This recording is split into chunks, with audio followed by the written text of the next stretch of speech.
অনুরাগের ছোঁয়া ধারাবাহিকে আমরা দেখতে পাই সুদীপার শাশুড়ির দেয়া শাড়িটি পরে পিসিমণিকে ডাকতেই আদিত্য সামনে এসে পড়ে, বলে মা আপনাকে ডাকছে। তখন সুদীপা বলে, আসলে আমি শাড়িটি সামলাতে পারছি না, তাই পিসিমণিকে ডাকতে যাচ্ছি। তখন আদিত্য সুদীপাকে পিছন দিয়ে হাত টেনে ধরে।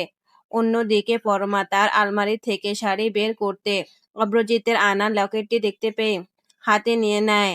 তখন অব্র আসতেই তার হাতে দিয়ে বলে, নাও তোমার কারোর জন্য লুকিয়ে রাখা উপহার। অব্র বলে, ওটা রেখে দাও, অন্য কারোর জন্য ছিল। তখন পরমা বলে, তুমি আমার সাথে এমন আচরণ কেন করছো? কি করেছি আমি? তুমি আমার জীবনটাকে কি করছো? কোনো আইডিয়া আছে তোমার? তখন অব্র বলে, তুমি জানো তো পরমা নরম সুরে বলে, আমি? অব্র বলে, জীবন তো আমারও আছে। ইটস ওকে পরমা বলে, তুমি সব জানো? অব্র বলে, তুমি আমাকে জানাওনি, তাই আমিও তোমাকে জানাতে বাধ্য নই পরমা।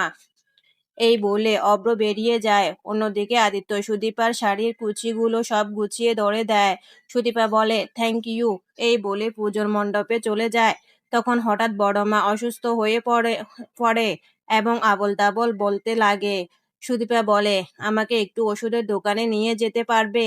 হাতে একদম সময় নেই। সুদীপা ওষুধের দোকান থেকে এসে বড়মার চিকিৎসা শুরু করে দেয়।